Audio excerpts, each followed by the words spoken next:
welcome into another episode of the Pain and Panic Podcast. Adam Sheets, Chris Reynolds with you. Chris really picking up the game on the dress code today. I've dressed down and he's starting to dress up. Maybe one day we'll be on the same page, but I don't know. Adam, I've heard enough complaints from mostly my family. Like, Yeah. why do you dress in a normal t-shirt or sweatshirt? Blah, blah, blah, blah, blah. Not that this is like an overly fancy outfit, but we've graduated from hoodies to quarter zips. So I'm not going a suit. So this is as nice as it's going to get, basically. Also, the background improved a little bit, got some more lighting. Have some like a few decorations. We got Mike Piazza here. We got John Wall. We got like a full poster of him there, some baseball stuff. So we're improving each week, trying to improve the brand of Pain and Panic Podcast.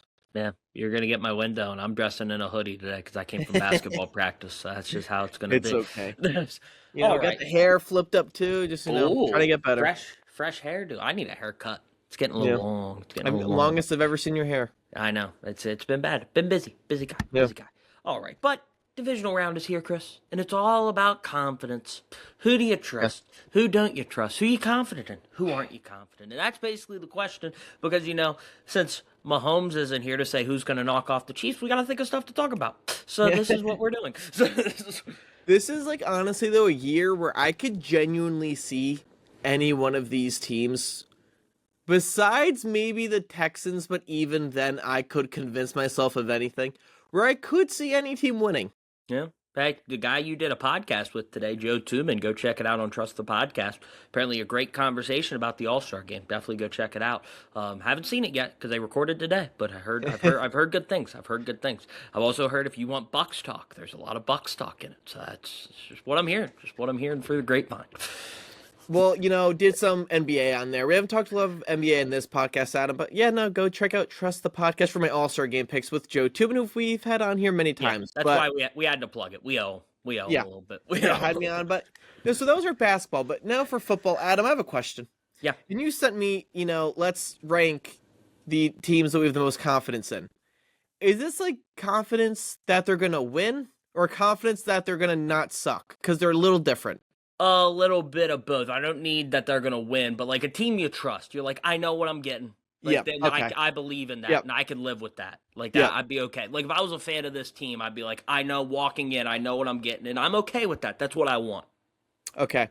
Then that makes me feel better because I was like, I might like one of these teams, but I don't even think they're going to win tomorrow. But yeah, because like there's matchup-based things could obviously change confidence. Like, I really like the Texans, but like, but the match, I don't love the matchup with New England. So like, it's like one of those. Or like, I like the Patriots, but the Texans defense scares me enough that I'm not super like. It's like one of those situations. It's just who you're confident in. That's what we want.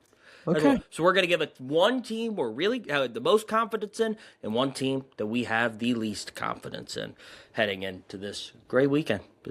Great weekend. Divisional round. It's always fun. Surprising. I forget. I saw the date and I forget it. Slipped my mind. But no games on Fox or CBS on Sunday. Wow. First time that's happened since like maybe the early 2000s. I think is the last time that there's been a Sunday without NFL football on Fox or CBS. So interesting. I honestly, at this point, I don't even know the brands. Like, I don't know if it's just streaming or what. I don't even feel like I know what channel it is. I just know the broadcast booths, and I feel that. Saturday, Adam, I'm going to MSG. So you'll miss the Fox and CBS games. You'll miss Jim and Tony, and you'll miss Kevin and Tom. Going to see the next game with my cousins. They're Bills fans, so we're going to be watching the Bills game during the start of the next game, and then on my phone, I'm gonna have the game on. Wait, so it's 4 and 8 on Saturday, 3 and 6 on Sunday. That's what it usually is. I just want to make sure it didn't change. Sometimes the 3 and 6 is a staple on Sunday through the playoffs, but I didn't know unless there's 3 games. But I didn't know what changed on Saturdays. But yeah, so Chris, we'll start with the confidence because, as I always say, glass half full show. Glass half full show. We're positive. A glass half full show with a very negative title. Yeah. That's our trademark, baby. It's definitely, that's just what we, hang our hat on. That's how we roll. But I will say, Pain and Panic with like our logo seems very like dark. It's like all black and red. Man. Pain and Panic, and we're just two, pretty happy guys, Adam. We're just two like pretty positive, people. At least on camera, we're happy. At least on camera. Anyway, Chris, I'll start with you. I'll pass the baton. All right. Who do you have the most confidence in? Well, now that I know the parameters, this is easy for me. I'm going to pick Kyle Shanahan and the San Francisco 49ers. I don't want to step too much on our coaches segment later, but his job this year with the Niners has been incredible, getting a lot out of a little. I don't trust they're going to win every game. However, I trust they're going to be well coached. They're going to be, be able to rely on McCaffrey, rely on Jawan Jennings, but I know they're going to mix it up if it's not working. Against the Eagles, that, they were outmatched. They don't have the same talent, but they still won because they have one trick play. When the Eagles are, lulled to sleep, the Niners offense couldn't get anything going. They mix it up when they need to. They have the excitement. And defensively, look, all right. I know Robert Saleh was not beloved in New York, okay? I lived here. I know Jets fans hated him, and that's fair. However, he's a great defensive coordinator. His team is very banged up, and he is getting the most out of this defense. I don't know any of their linebackers anymore. I think they're onto their fifth string linebacker. They have no one that can get pressure on the quarterback, but they're still a good defense for the most part. Obviously, there's going to be not great games. They're not the Texans, but they always look like they're a unit that can perform well. I trust of what we're going to get out of them. I trust they could beat anyone. I think they could beat the Seahawks or the Rams, or honestly the Bears. Any team in the NFC, I could see them winning that game. Yeah. But there's a lot of good points. Don't necessarily agree with all of them, but there are a lot of good points. Like, when you talk about the defense, 3 weeks ago they gave up 38 points to Caleb Williams. Well, wasn't great, but you know what? Adam, they won that game. They won that game. They did win that game. They got to play the Bears defense. Sometimes that helps. But yeah, no, I get it. Like, Kyle Shanahan's done a phenomenal job with this team. Got to go to Seattle. It's definitely a tough matchup for them, especially when you think about, the history of them going to Seattle in the playoffs. I wonder if a sorry receiver like Crabtree's going to be walking through that door to maybe get some snaps for the Niners this weekend. You know what?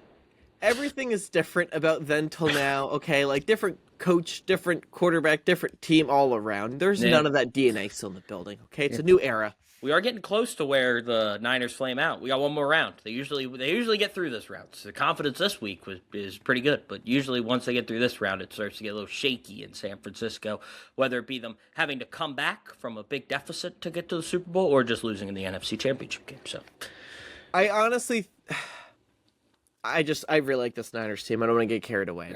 We could go to your team you have the most confidence in, Adam. My team I have the most confidence in is the Los Angeles Rams because I think they have the best coach and quarterback combination in the playoffs. When you count both of them, offensive coach, a quarterback that's won a Super Bowl, they've done it together. They've been really good this year. They might have the best 1-2 punch at receiver in the NFL left with Devontae Adams and Puka Nacua. They're able to score points at will. Some worries about the defense, but they've been able to pick it up at times. They've been hot or cold. They're on a cold stretch right now. We'll see if they can get hot when they go to Chicago to play in the cold. But yeah, when you look at that, what you're always looking for when you get to the playoffs, what's the coach and quarterback look like? I think the Rams have the best combination of coach and quarterback left. I think their receivers are elite with Puka Nacua and Devontae Adams, and I think they are a tough out with the playoff experience they have. They are the only team left that has had a coach and quarterback win the Super Bowl together, which I think is huge. Yeah, I mean, I do think when you talk about coach and QB, like, depends how you feel about McDermott, but Josh Allen is obviously great. I think Drake May and Mike Vrabel, another great one too, but, you could easily argue this, especially considering the fact that they've won a Super Bowl together. I trust them, however, they almost lost to the Panthers round one, and that's why I could not put them as my team I have the most confidence in. If they didn't do that, probably, but they did, and that's a little worrying. Also, at the end of the regular season, they lost to the Falcons in that bad game, Adam. They have some weird losses. That Niners loss when the Niners had literally no one, like their first week with all the injuries, and Mac Jones beat them on Thursday night. They do have some duds, and that's why I did not have them. I know, the Niners, you could look at their losses, but the Niners, for the most part, beat all the teams they should beat. Yeah. I don't think the Rams beat all the teams they should beat. However, I think the Rams have a higher ceiling. I think that's great coach, great quarterback, and like you said, a lot of talent with Puka and Devontae Adams. So I like it. I don't agree. We always talk about the Niners game they lost, but we never talk about the fact they played a healthy Niners team and beat them by 21. Because they should beat the Niners. Because the Niners, when were the Niners fully healthy, though? Well, they had Purdy, they had McCaffrey, they had Kittle. I believe Jennings was playing. I believe they had the receivers. Their defense was down, but they won the game 42-21. They blew them out. Listen, That's the team they'll play in the NFC Championship game if they both get there, yeah, and they handed them. yeah. I don't know. They're definitely better than the Niners, but I like the Niners more. They I also just like don't the want them to Rams get have a out bunch. the Niners. The Rams have a bunch of big wins. They beat Seattle. They smacked around the Jags. Who else have they beaten? The Niners also beat the Niners beat the Seahawks. They beat the Rams. They didn't beat the Jags. They did not. Oh, did they? I don't think they played them. Yeah, they did. Jags beat them, and that Purdy played and threw 3 interceptions. Was that the hurt Purdy injury game? Purdy played, and he got hurt, and he got beat up and threw 3 picks, and the Jags beat him. 26. There is listen. I was going to say 20. Purdy right now is playing like. Yeah, he's playing really good football. Way better. I think he was injured, but yeah. I mean, the best quarterback on the team plays receiver though. So true. Juwan Jennings, 2 postseason touchdowns. Great guy. I'm gonna be honest. He's a every time with Juwan Jennings, like he's a hoe. What? Remember that the Juwan Jennings, he's a hoe. Yeah, I did. Yeah. Now, unfortunately, every time Juwan Jennings comes up, that's just the first thought that comes in my head. You lost me there for a second. I'm like, what? I was like, I don't know if I should say it. I'm like, you know what? We'll give the viewers a fun. Every time quote. I think of Juwan Jennings, it's happened just because I was there at the game. I was like, he was one defensive stop away from winning Super Bowl MVP. True. Because he had like 3 touchdowns in that game. He had a passing touchdown, a receiving touchdown. He was going off. I love Juwan Jennings, honestly. Every single like fantasy year, he's just on my bench, secretly good. But you know, but it's gonna be kind of sad though, when they get there and when next year when he is the number 1. It seems like if you're the number 1 in San Francisco, you're gonna have to kind of blow up on the team. So we'll see how long. It's the electric field that they play next to the electromagnetic field. So yeah, must be it. Debo never had that. They just kind of slowly escorted him out. And Ayuk's situation was the Ayuk. Still don't know what's going on there. But all right, let's get to our least trustworthy teams, Adam. Let's listen. We agree on this team. I'll let you give the case because I feel like you're going to be a lot more passionate about it than I am. So who is your least confident team in these playoffs? This is the team that, sadly, I'm rooting for this team to win the Super Bowl. Wow. I got friends who are fans of this team, and I'll root for them. But it's the Chicago Bears. You can't just keep getting down by 2 touchdowns in the fourth quarter, expect me like, yep, I got confidence in you guys to go all the way. Like, you just, at some point, that's not going to work. And it could be this weekend when they play a team I have the most confidence in the Rams, because if you let the Rams get going, you could be down more than 14. You could be down 21-28. They could really start to roll on you a little bit. So they get off these slow starts. Ben Johnson made some questionable decisions early in that Packers game that helped dig them that hole a little bit. They're able to dig themselves out of it, but it's just how many times are you going to dig yourself, 5 feet into your grave and be able to climb out before you just end up 6 feet under and out of this thing. So I like him. I think Caleb's played great in big moments, but throughout a game, he still struggled to kind of manage the whole game through to kind of, like the great NFL quarterbacks you saw, they'd figure it out where, okay, let's just kind of manage the first 3 quarters, be a 1-score game in the fourth quarter, then I get the ball with a chance to win it, and then I'll go do it. That's kind of how they've always been able to manage it. That's why you see these stats with all these quarterbacks with 1,000,000 game-winning drives, because that's how the game kind of goes in the NFL, because the teams are so close.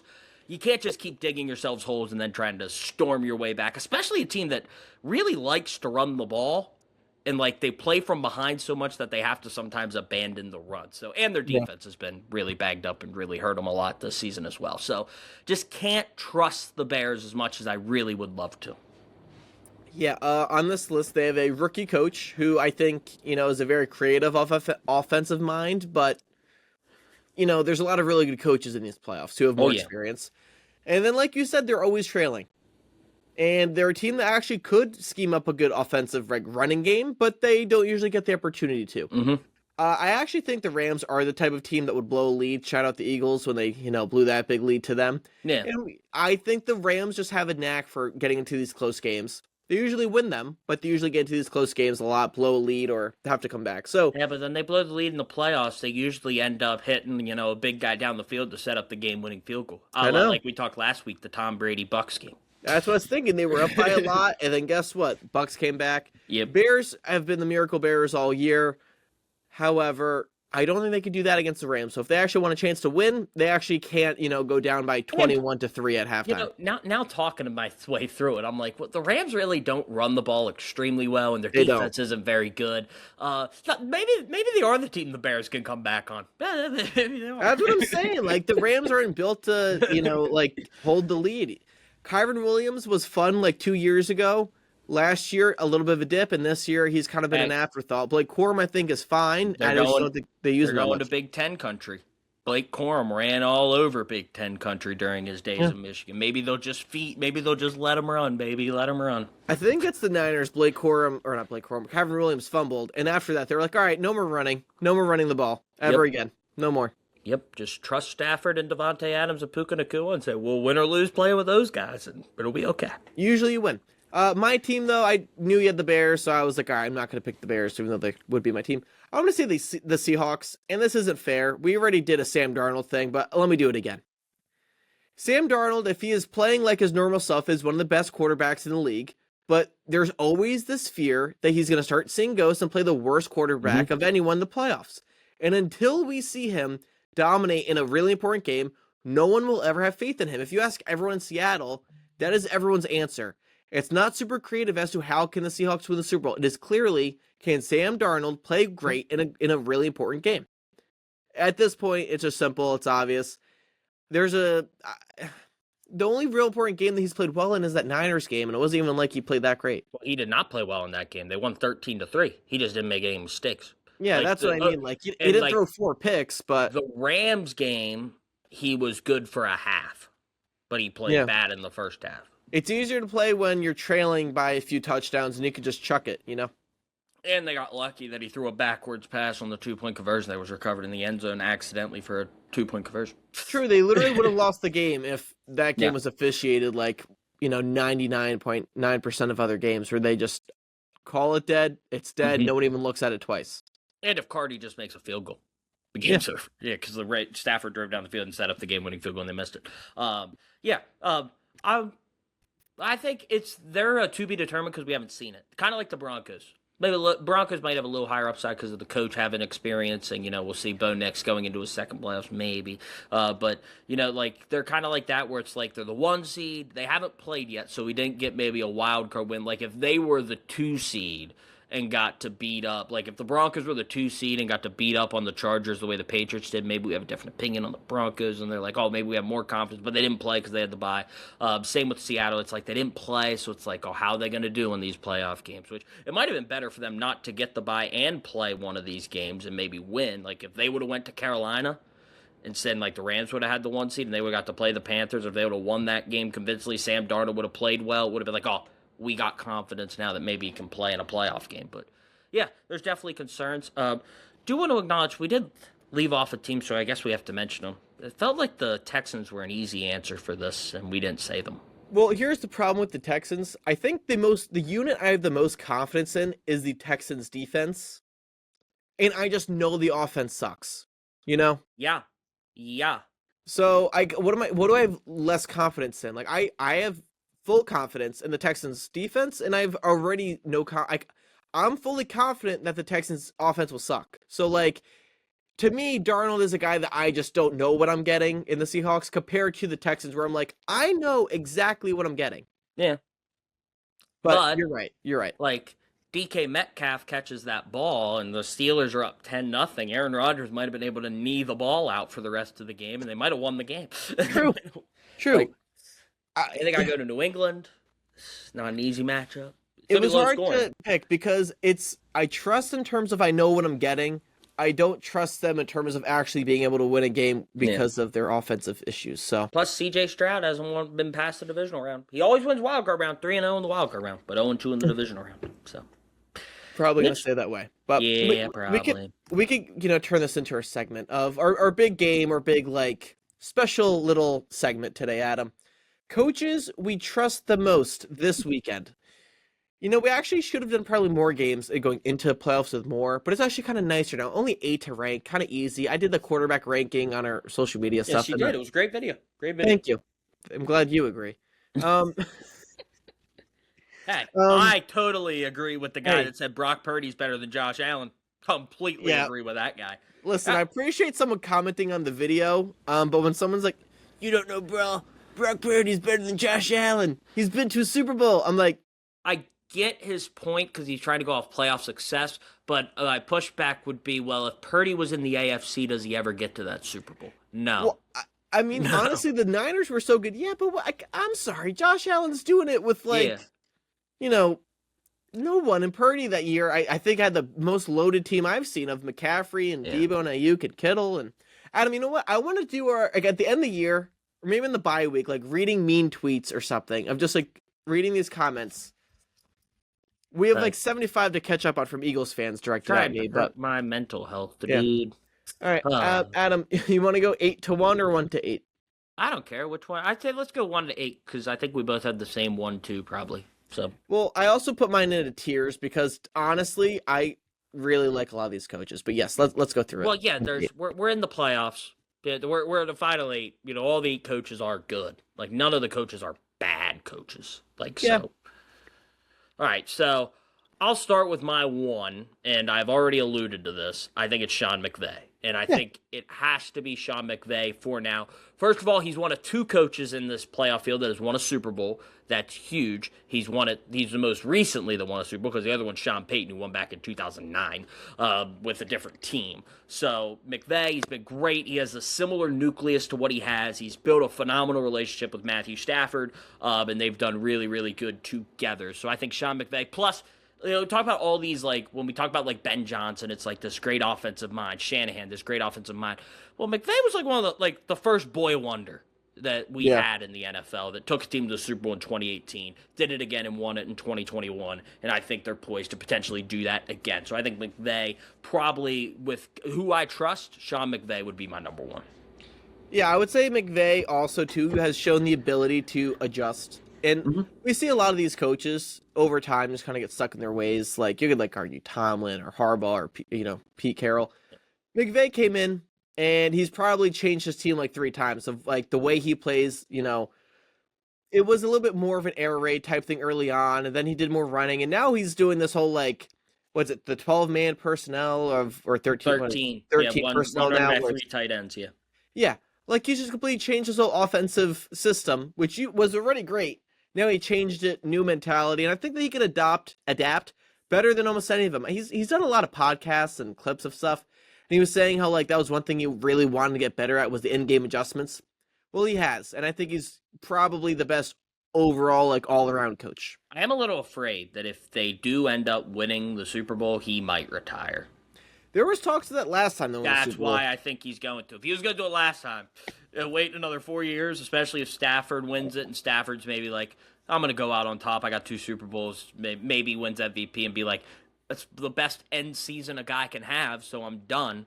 Like, if he does that, McVay might be like, yeah, I'm done too.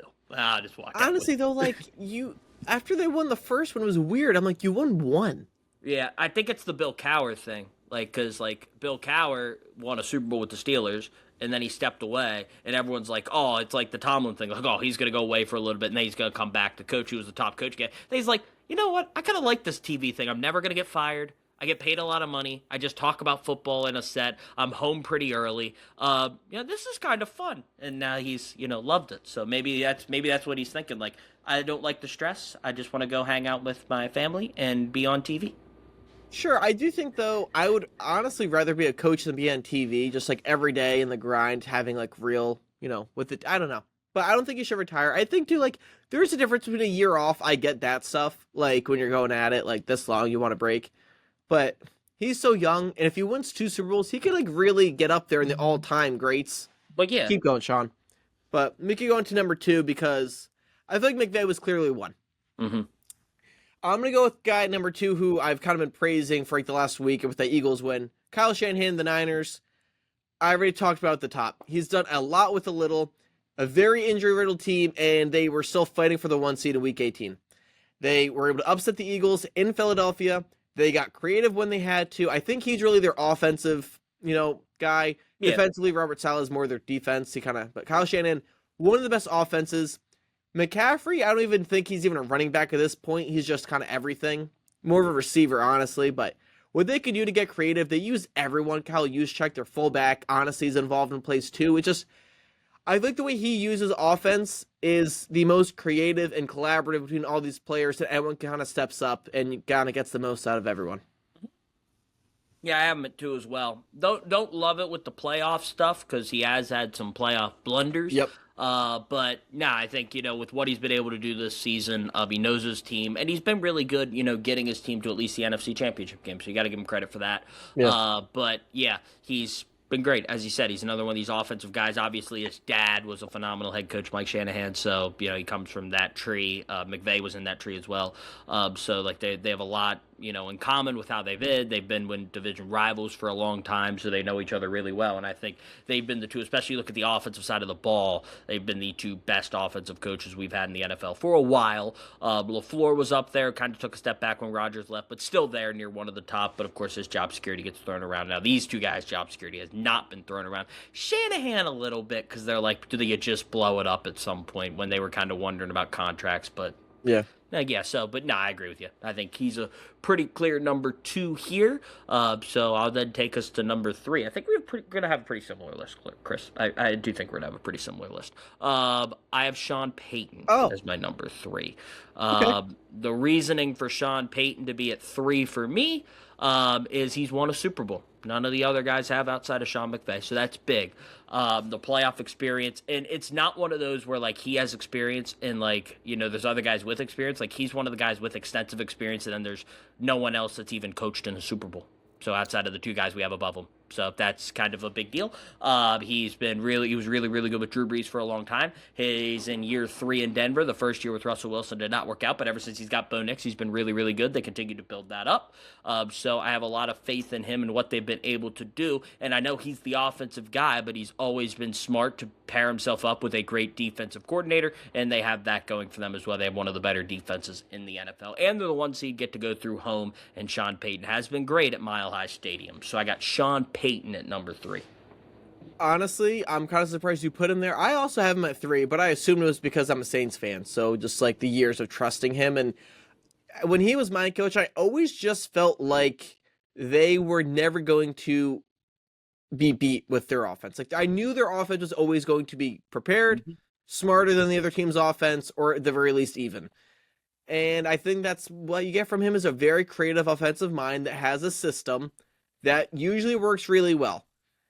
I think sometimes the defense will come and go, but I will say usually the offense is great, and that's really his bread and butter. So I had him 3, and kind of like you, I looked at these other guys. He's by far the one with the most playoff experience and success. So I had him number 3 as well. Nice. And I actually put them in a tiers, Adam. This was the end of my tier 1. Mm-hmm. Yeah. I think Sean Payton's phenomenal. He's really good. And remember, when we did most to gain, most to lose, I said he had the most to gain because no coach has ever won a Super Bowl with 2 different teams, and he's looking to do that. There's been coaches that have got to Super Bowl with 2 different teams, but no one's won a Super Bowl with 2 different teams. Well, I think I don't really see it with Bo Nix that much, but I think the Broncos are a really good team where they potentially could. Exactly. You're not a Bo Nix guy, so if he gets them to the Super Bowl, that says a lot about Sean Payton. I had Bo Nix second to last on my list. Yeah, that says a lot about Sean Payton. But I think McVay made the Super Bowl and won it. Shanahan's made 2? More, 2, yeah. He made it with Jimmy G and made it with Brock. Yeah, and then before that, he was with the Falcons. Yeah, I'm not counting. Yeah, me neither. That gets weird. Yeah. So 2 Super Bowls and then a part of a third, kind of. And then Payton has won a Super Bowl and a lot of playoff experience. Everyone else down I think, could be a really good coach, but haven't seen a ton of playoff success. Yep. That's why I think this is the end of my tier 1. I'll take Adam to my tier 2. The start of it, I have Mike Vrabel on the Patriots. Mm-hmm. Yep. Anything you want to say, or? Well, I was going to see who your number 4 is. It's also Mike Vrabel on the Patriots. Yeah. Very nice, Adam. I just think he's done a great job with the Patriots in year 1. Think he's gotten. I think he's a very good motivational coach. A big, CEO guy. Guy. Yeah, big vibes guy. And I think the vibes there are immaculate. I think everyone's bought into him. And this has been a very quick turnaround, but a great turnaround. And listen, I know the Patriots had a real easy schedule, but there is something to beating the teams you should beat, coming in every week, having the motivation to go out there and beat the poopy teams. And he's gotten that out of his players. And even round 1, did a great job just not letting the Chargers do anything. Yeah. Nah, he's done a really, really good job with that team. That defense has turned around really, really well. They're getting the most out of what they have. And he did that dating back to his time at Tennessee. Remember, he had Yeah. Tennessee as the 1 seed, and they played in the AFC Championship game once as well. So, I mean, he's done a really good job of getting the most out of his teams. He's a defensive guy, and he's always had good defenses around him. And then, as you mentioned, he's a great motivator, former player, so that goes a long way as well. So I agree with you, Mike Vrabel, at 4. I'll take you by number 5. And I absolutely hate, because this guy could have been last on my list, Chris, but I had to put him at 5, and that's Sean McDermott. I have no trust in this guy whatsoever. Every year when they get towards this round, their defense falls apart, and guess what? Sean McDermott's a defensive coach. So there's something that always happens that seems to always be his fault. I said before the year that no coach quarterback combination has ever won a Super Bowl if they didn't do it in their first 5 years.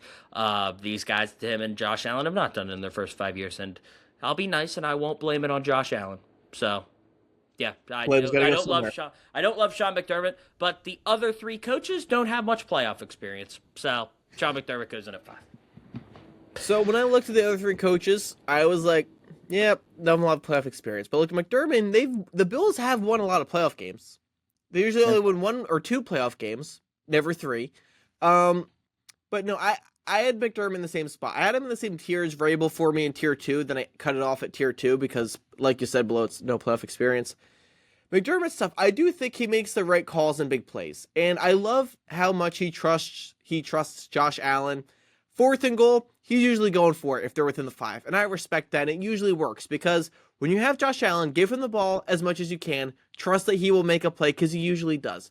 I think he has a great connection with his quarterback. I think the team, for the most part, usually plays good in these big games. It's usually either Mahomes and the Chiefs being otherworldly, or just, sometimes just a bad break. Sometimes, though, the defense is just bad. And like you said, that's when McDermott's the biggest, guy to blame, especially against the Bengals that one year. That was mostly on him. Well, I would agree with you. Josh Allen scored 7 points in that game. He did do very poorly, but I just remember being like, wow, the Bills' defense is just Swiss cheese right now. I'm surprised you didn't say the obvious answer for the defense, and that's the 13-second game. Josh Allen scored saved them 13 seconds to get a stop, and they couldn't do it. However, it was probably the best version of Mahomes with Tyreek Hill and Kelsey. Yeah. Whereas, like, these other losses, sometimes I'm like, how is Mahomes killing you with old Kelsey and Kadarius Toney, McCole Hardman, like some of those years in Buffalo? I just don't really get it. Yeah, there's been some bad ones, and that's why I don't love Sean McDermott.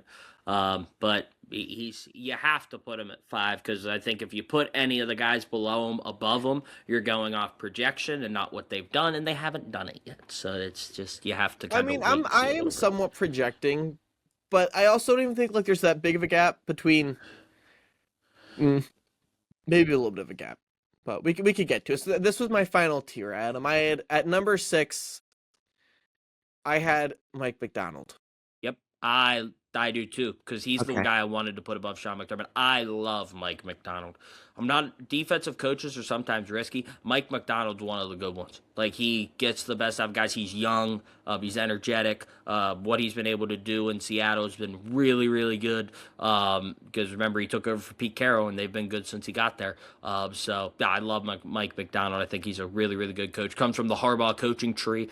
So talk about a guy who's not really specialized in either side of the ball or the Harbaughs, but they always get the best out of their teams. They're really good motivational guys. Macdonald is a great defensive guy and also is now kind of taken over that kind of, the personality you need to lead a locker room. So I really like Mike Macdonald. Hope things work out for him. I have a soft spot for Mike.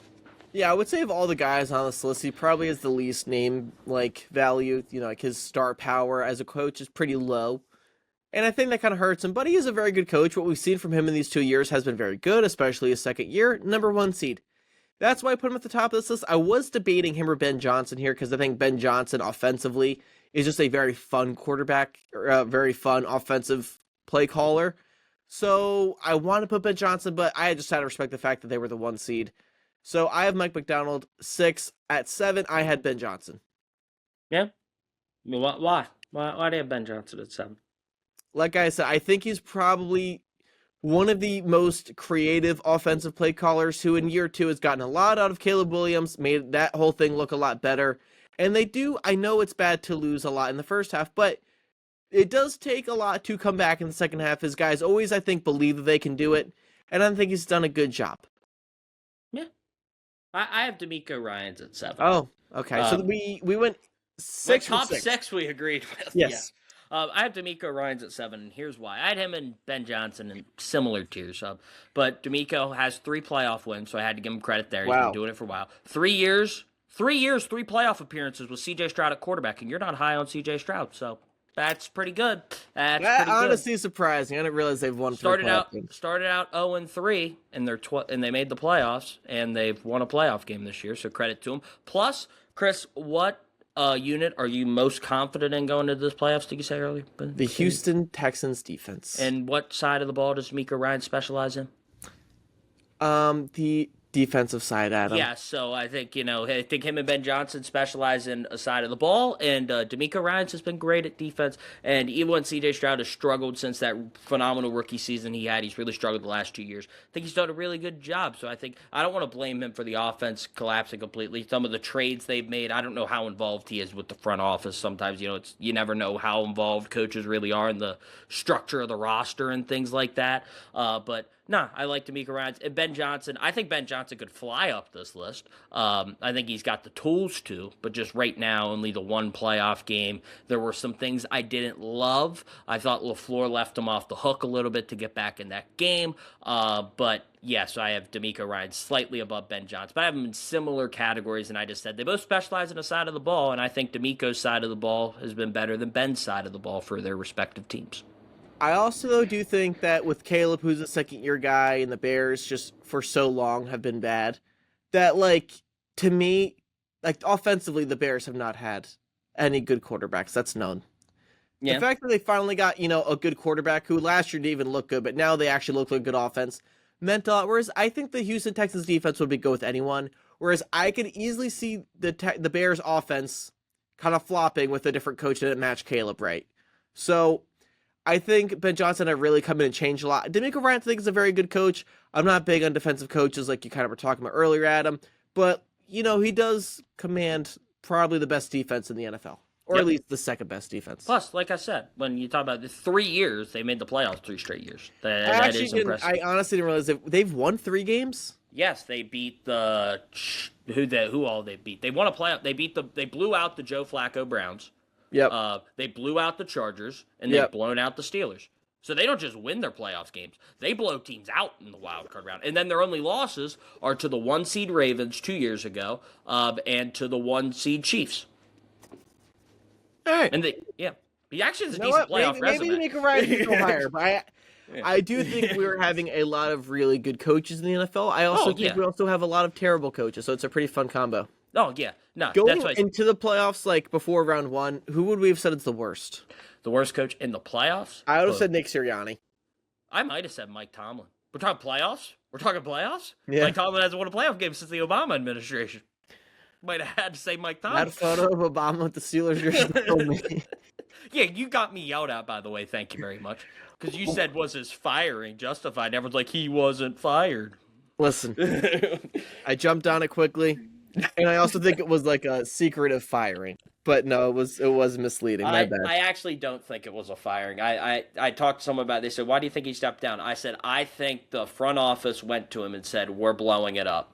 And he said, well, I'm not staying here to get a losing record and not have my winning record every year so you guys can blow it up. So I'm going to leave. And they said, okay.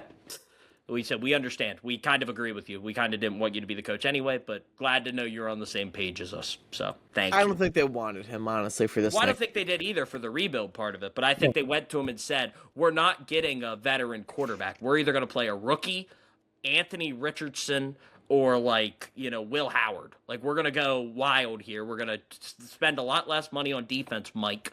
And we're going to get... if you do a great coaching job, we may go 6-11. So congratulations. I respect the fact that he's always gone 500. Honestly, I do. Yeah. I think that's kind of underrated at this point because we're just used to it. Yeah. All right, Adam, that concludes it. Really, our only difference was 7-8. Honestly, Adam, a little sad in ourselves. I thought we'd have more disagreements.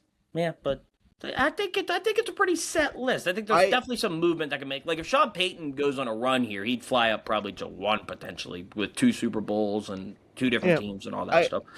I also just think I should look at your list ahead of time and then just like try to Change find it all. things to disagree with. Yeah. What was I gonna say? Well, while we're doing this, since that didn't take too long since we agreed so much.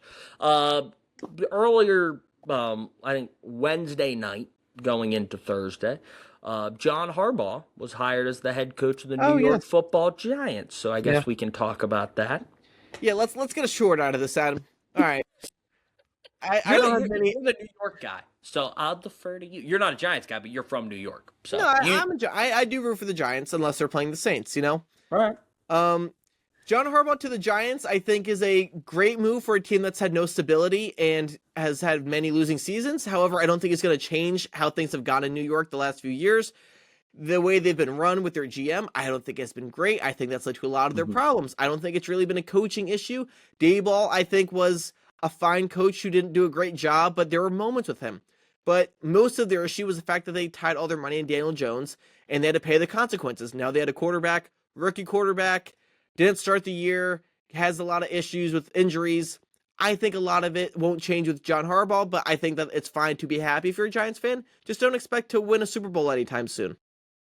Yeah, I don't think they expect to win a Super Bowl anytime soon, but it's a good hire. Like you kind of said, like they needed that like stable guy, veteran in the room that knows how to win games. Work with Jackson Dart, a young quarterback. Bring in, he's like good at getting coaches that know how to develop players and things like that. So I think it could really work out, especially on the defensive side of the ball. John Harbaugh always finds a way to get a good defensive coordinator. And that's kind of like the one knock you'd have on Brian Daboll is he ran Wink Martindale out of New York. And that was a huge thing. Like, he was kind of a prick to Martindale, and it kind of led to, that breaking up. And then they had a bad defensive coordinator, which was kind of a problem and the Giants weren't able to overcome that. But I think it's a good hire. I did think it was funny that they were all celebrating, like, let's go, we get him. I'm like, you have Jackson Dart, who might be pretty good. We don't know yet. Like, could end up being pretty good. But you hired a guy who wasn't able to win at the highest level with Lamar Jackson. So, let's calm down here. I think he's probably the most overrated coach in the NFL, and I didn't think he was that highly rated. Okay, you know what it was? I got today, okay? Is he more overrated than his brother? I think people think he's better than his brother. I don't know. I think some people think it just because of that one game, but there's some people think Jim Harbaugh is like one of the best coaches ever because of what he's been able to do with less. Listen, today I was on Instagram, and Stupid Barstool was like, say something when you see a better coach than John Harbaugh, and they showed a bunch of coaches who I all thought were better than him.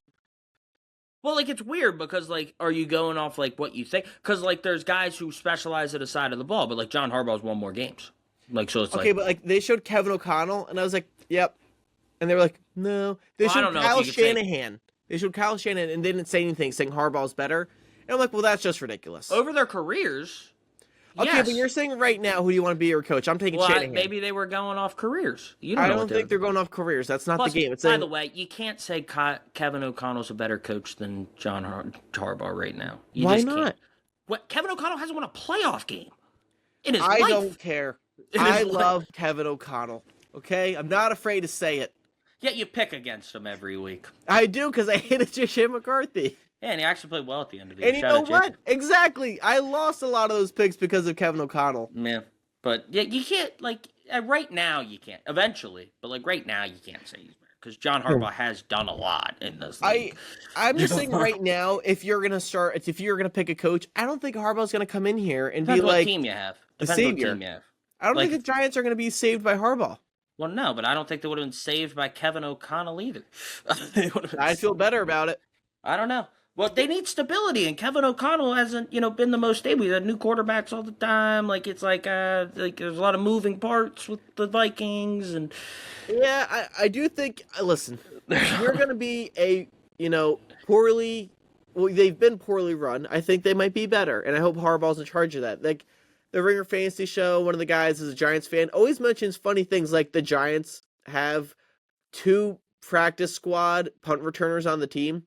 And then one day their punt returner got hurt, and the next week they never called one of their punt returners up, so they just didn't use them. But then it's like, why do you have punt returners on your practice squad? Or like remember the kickers twice? The Giants lost a game without a kicker. Yep. Stuff like that. I don't think it's going to happen under Harbaugh. But no, it will not. I also don't think he's going to come in and be like, all right, let's win the division, boys. Jackson Well, no, Gardner they're gonna be not the going to new win. Lamar. They're not going to win the division, but they wouldn't have won the division with any coach they would have brought in there next year. No, I know, but I just think expectations seem really high. I don't know what the expectations are, and I just think many people are very happy. I think the expectations are you hire John Harbaugh because this isn't a 1-year fix. You hire John Harbaugh because this is 5 years down the road. You think you're going to be in a good spot. That's why you hire John Harbaugh. Yeah.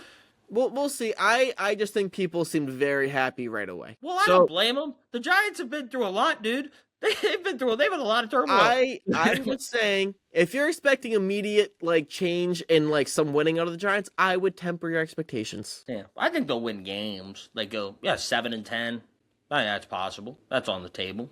Yeah, I could also see them also going 5-12. But they do have They have the last place schedule in the NFC East. That'll help. It didn't help them this last year though. Yeah, it did not. But hey, that's problem. Yeah, a guy you like to coach. It didn't really work out for the guy. It just didn't work out for him. He wanted to start Russell Wilson, to start the year. It just and then Malik Neighbors coming back. People do quietly. Malik Neighbors coming back. They do have young pieces. I can see why Harbaugh wanted to go there, but yeah. We'll I see. actually thought he should have waited. I think maybe some other jobs. Listen, if if McDermott's gone, I'm jumping in Buffalo right away. That's why I said I think he should have waited. Yeah. You never if they lose to Denver this week, there's going to be a loud. Tomlin got fired. Harbaugh got fired. What are we doing with Sean McDermott? That's if they fall anything short of the Super Bowl, I would probably fire McDermott. Yeah, and you lose to New England, and they're like Vrabel just did it in 1 year. Yeah, if you lose to the Texans, Patriots, that's bad. If you lose to even the Broncos in the divisional round, that's just no. I'm sorry. But anyway, that gets us right to our game picks, Adam. Bills at Broncos. Well, Chris, what do you got? I'm surprised. Are you making game picks? Because you should just have the same picks. What do you mean? You got them all right in the wild card round, so why would your picks change? Adam, one thing I've learned is if you ask me the same question on 2 different days, I'm probably going to give you a different answer. Joe Tubman mentioned this to me on the Trust the Podcast. We're talking about the Raptors. I'm saying how I hate them. And then he's like, Chris, you came on Trust the Podcast before the season. You said you hated the Raptors. The next week, we did a NBA preview. I said I liked the Raptors. Oh, yeah, I do remember that. He was really mad about that. Chris, you just agreed with me, and then you're here saying you hate the Raptors. I'm like, I do. He goes, and then I listened to myself both times, and I agree. So I don't mind the Raptors. They were really good when they weren't practicing. You know what it is? I like Scotty Barnes. I hate Brandon Ingram. But I changed one of my picks. I kind of figured you would. I got the Bills here. I'm rooting for the Broncos, but I got the Bills. I have friends who are Broncos fans, so I'll pull for I said I'd pull for the Broncos once the Jags got. Plus, Bills beat the Jags, so get them out of here. I mean, I guess there is the world where the Bills win the Super Bowl, and I'll say, well, the Jags were, one defensive stop away from potentially winning the Super Bowl. I could start to push that narrative around. But no, I'll take the Bills here. I think Josh Allen gets it done. He's on a mission. He is on a mission.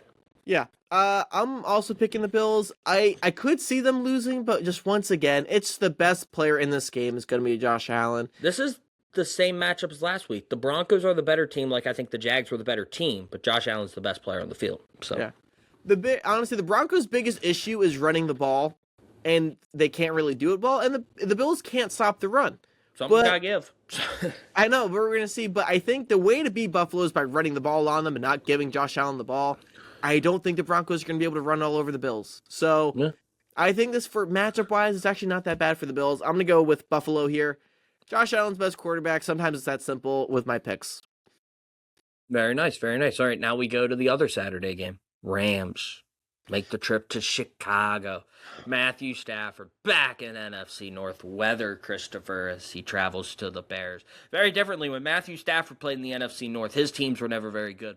The Bears weren't very good either when he played in the NFC North, outside of a couple years. They made the playoffs with Mitch Trubisky. Jay Cutler had some years, smoking Jay. But now they play in the divisional round, and the Packers are sitting home and what's going on? This is our worst nightmare. And as I said earlier, I love this Rams team, so I'm going to take them to win. Again, I'm rooting for the Bears, but I'll pick the Rams.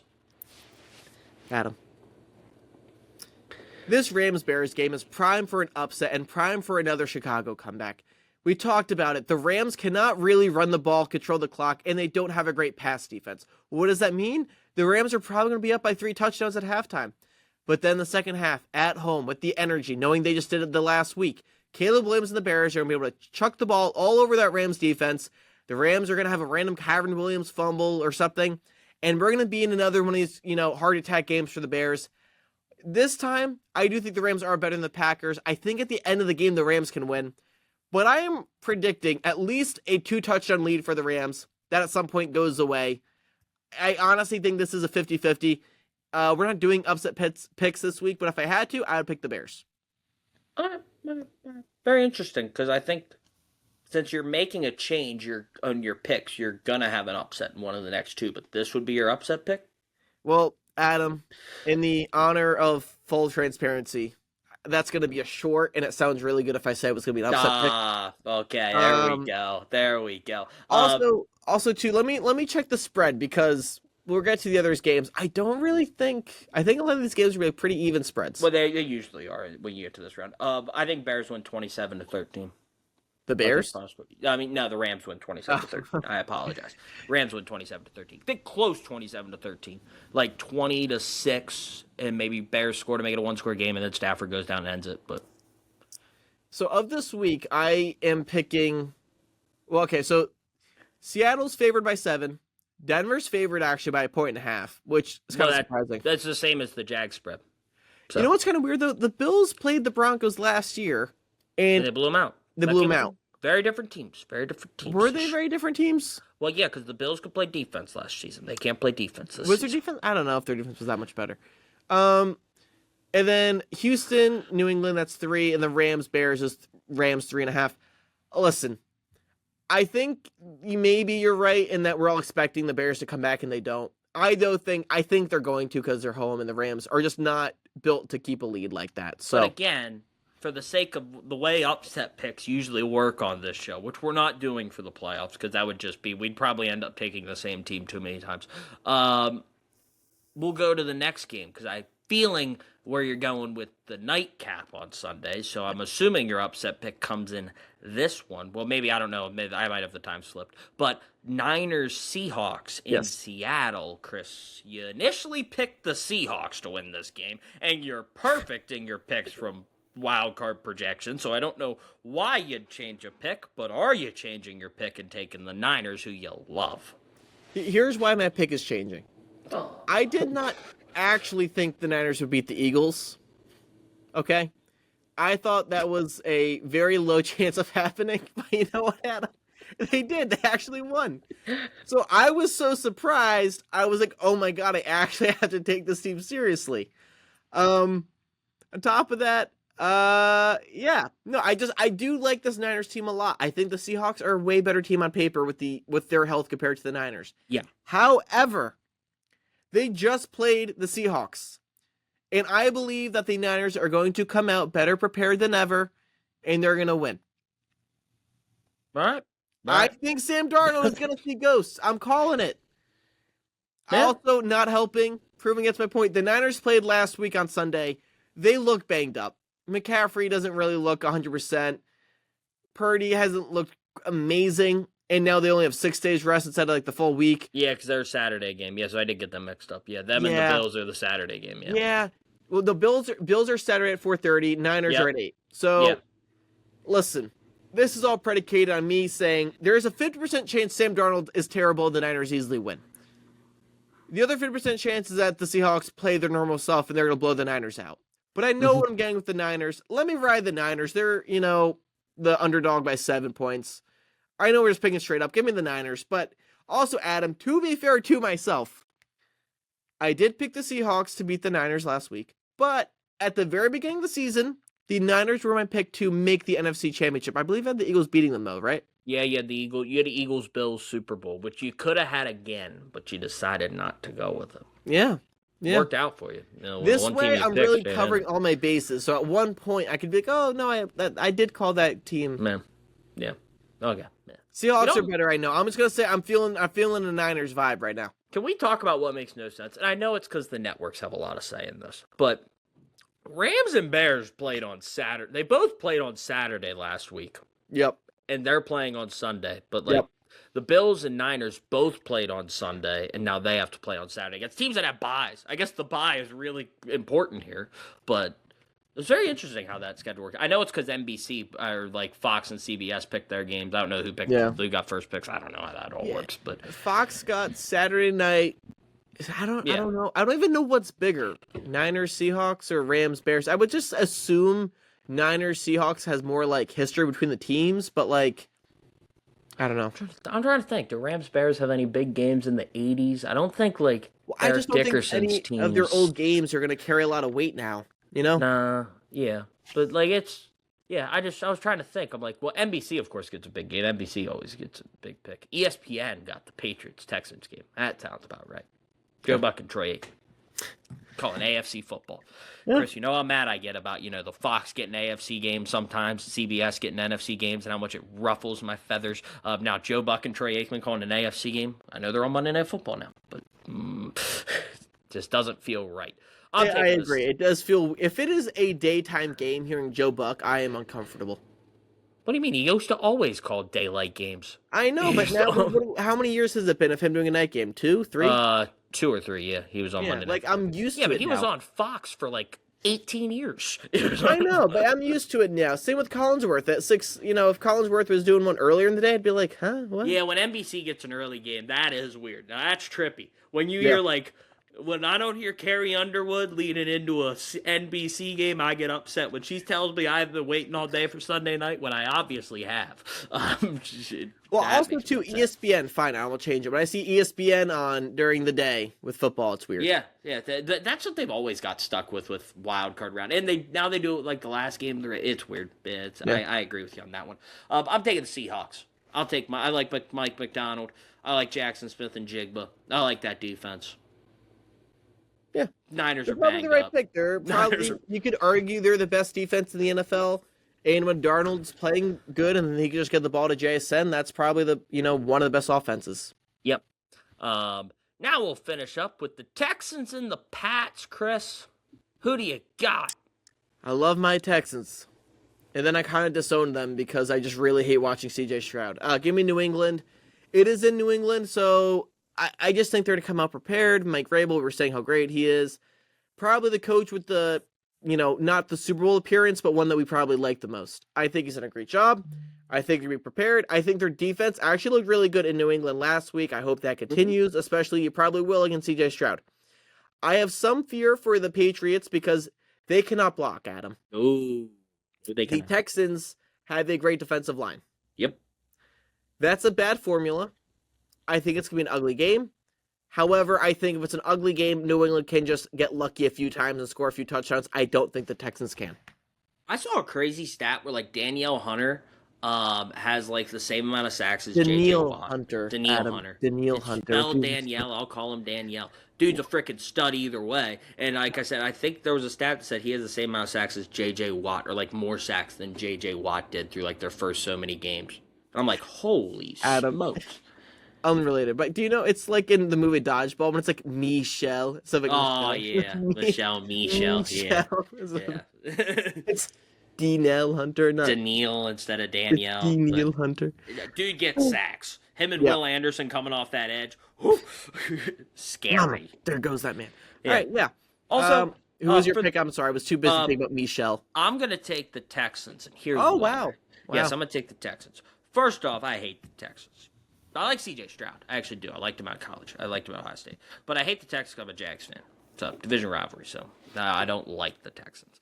But I like that defense a lot. And safety for the Texans, Jalen Reed, got, robbed at gunpoint a couple weeks ago.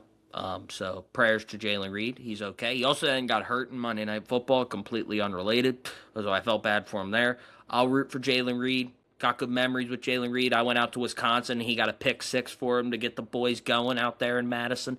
So I'll take the Texans here to represent the AFC South all the way to the AFC Championship game. And, hey, Bills, Texans, and Houston, that sounds like a fun AFC Championship game you don't see every day. So, yeah.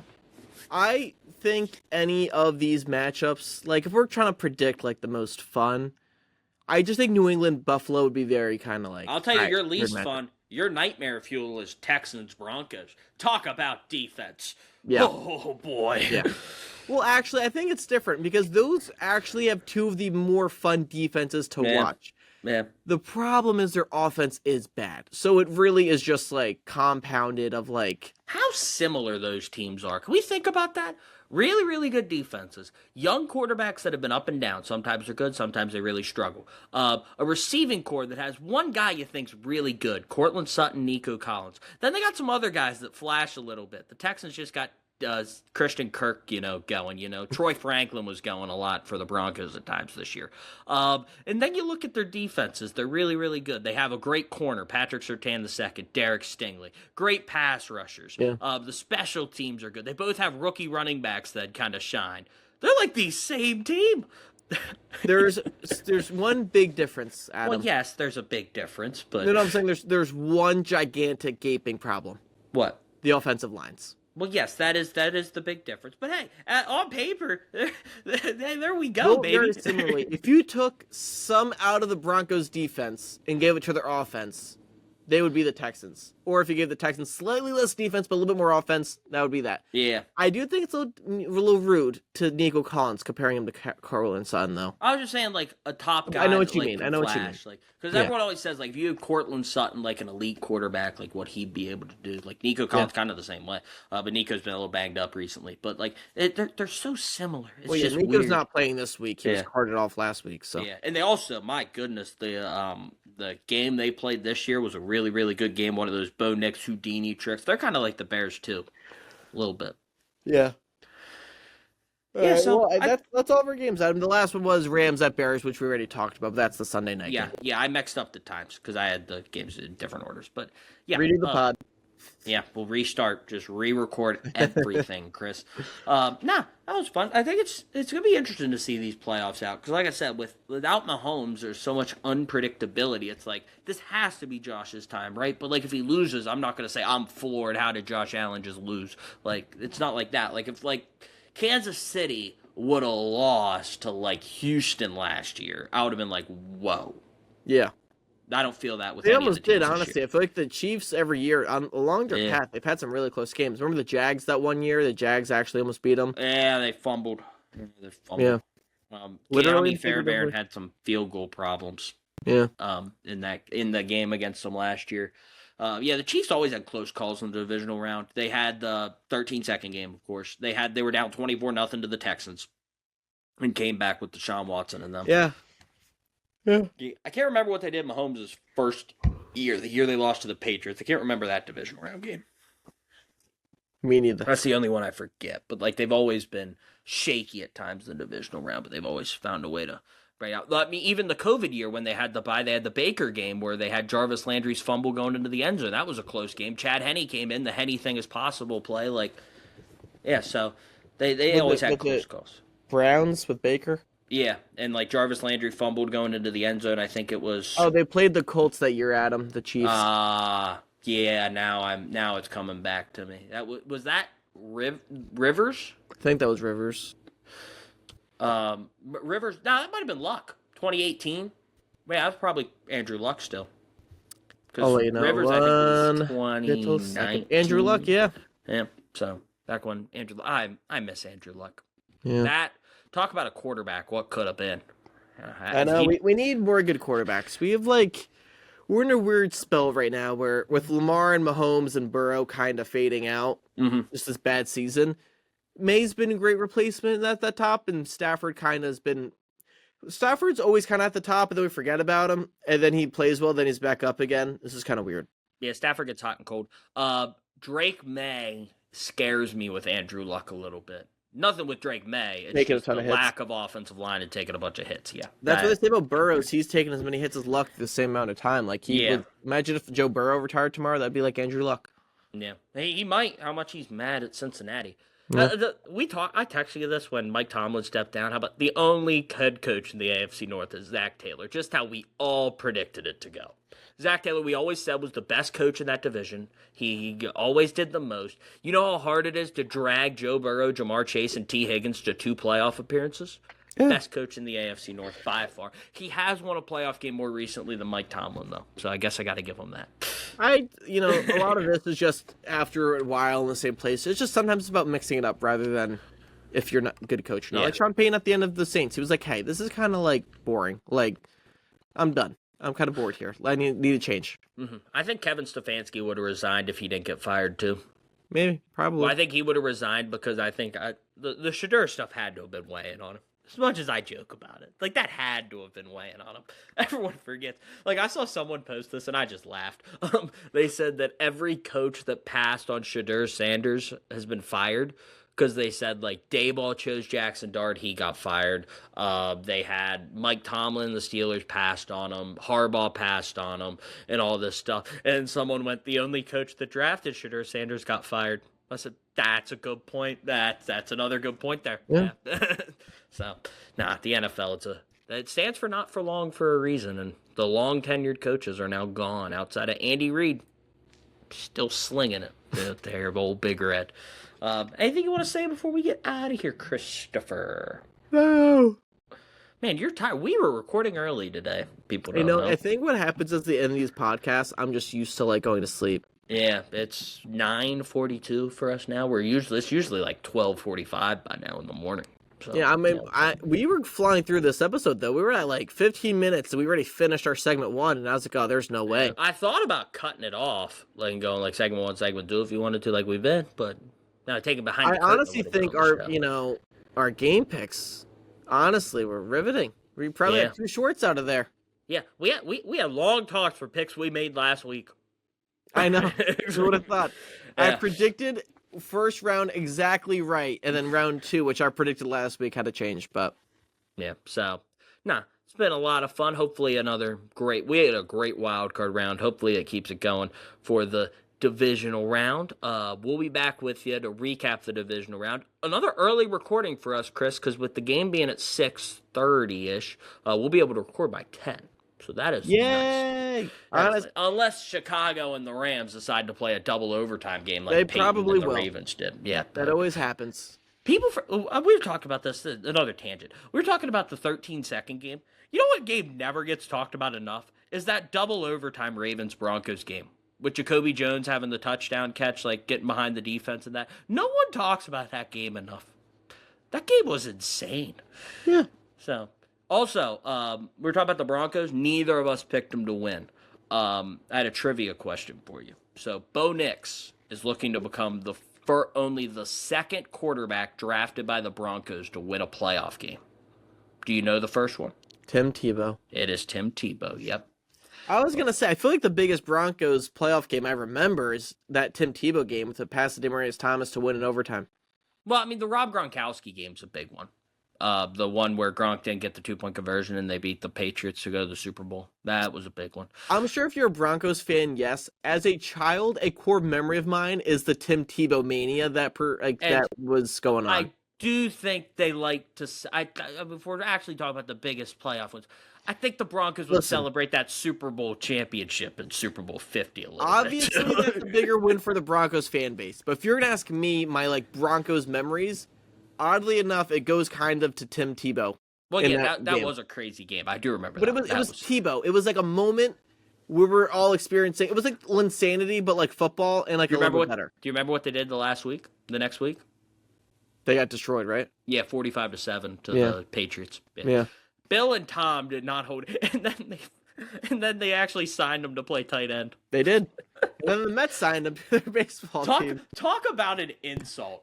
Like the Broncos giving up on Tim Tebow. First of all, Skip Bayless still gets mad and says that was the wrong decision, even though they got Peyton Manning. But you know how bad it is to beat a team 45-7 and saying we're so much better than you. We're going to take the guy who started at quarterback for you and we're going to put him at tight end.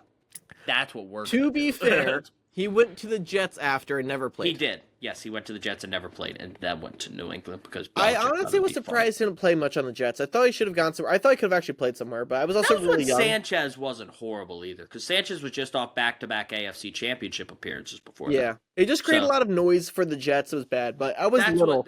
that screwed it up because I'm not Sanchez. I don't think his career would have changed much. But like that probably didn't help. Was all the noise and Rex Ryan. He's not a guy that deals with noise sometimes very well. So Yeah. yes. All right. Well, that will wrap us up here, Adam. We'll be back on Monday morning. Yep, we'll be back. Yeah, Monday. I don't think we're gonna clip any segments. We could clip our game picks, but no, we don't need to clip segments. Yeah, because it's gonna come out Saturday. We already have. Yeah, I thought about doing like segment 1, segment 2 with the segments we had, but then we went through segment 1 so quick. Would have been a weird cut to segment. Sometimes on Pain and Panic, we're just too good at things. Yeah, we're taking you behind the curtain today. So just one video. You get to sit here, you get to talk to us. Well, what's interesting, Adam, is since like doing these things, there's other things you think about. Like, you know what I love? A game on Sunday night that ends early. A blowout. That's true. That helps. Yeah, never would have thought that. Usually you want the best game goes down to the wire, but now you're just like, well, we don't need a blowout. We could have a close game that ends at 9:30. True. Like I forget this week, yeah. I'm just saying, like, in general, like, some things you'll think about, like, hey, I want an early night game. If we had last week's schedule, but a 2-game Sunday, like, Patriots-Chargers would have ended at, like, 9. Because that was a quick game. We could have recorded at, like, after 1/4. That's what we could have done for the Steelers-Texans game, but we did. Should have. Yeah, but thank you for listening. Please subscribe to the channel. Leave a like to the video. Go check out Trust the Podcast. Chris was on there. I don't know when that episode's coming out. Did Joe take you behind the curtain and say when you're... No, he's more professional than us. Don't know when, but that will be out soon, most likely. And also, though... Yeah, just go subscribe to him, man. Go check out his content. Yeah. He's great. Trust the pod on also for ours... Pain and Panic podcast, Instagram, TikTok, and YouTube. We were probably watching this. Yeah, go check out his stuff, especially if you're a Sixers fan. Does a lot of Sixers content over there. Joe does. He does a really good job with all that. Yeah. I heard Chris. I don't think it's making the final cut. I heard he did a great impression. I did do one of Scotty Burns. Would you like to hear it? Figure Joe was cutting it out. I didn't know if we were going to be allowed to do it on the show. I don't know what I did wrong. I wasn't making fun of him. This wasn't a NBA referee conversation we had that we had to cut out. This wasn't one of those situations. It was the clip of him talking to Giannis at the All-Star game. And I was saying the All-Star game has these moments that are funny, not even the game. Yeah. But it's when he went up to Giannis, and it's always like the captions like, imagine English being your second language, and then Scotty Barnes says this to you. And he's telling him about how the equipment manager is, like how to step up. But Scotty Barnes goes to Giannis. He goes, I just said I'm the equipment manager. I already said I gotta step up. And it was like all the words kind of tied together. Yeah. And Giannis's face was like, Yeah. Like you could just tell he had no idea what he said. Yeah. Anyways, it was a funny moment. Just wanted to bring that back. Best All-Star moment ever? You got it? You know it. You got Shaq scoring on Michael Jordan. Nah. In the warm-ups. Man, he hit that thing from Yucatan. Is that even a real place? Nah, that's how far that thing was. Well, the Yucatan is a real place. My girlfriend lives there, but that's actually really funny. I forgot about that. Yeah, that Anthony Edwards baby on the bench. I love Anthony Edwards. So, yeah, that's going to do it here. Again, subscribe to the channel, like the video. We'll see you on Monday to recap the division round and get you ready for the conference championships. For my partner, Chris Reynolds, I'm Adam Sheets. Thank you for listening. We'll see you on Monday.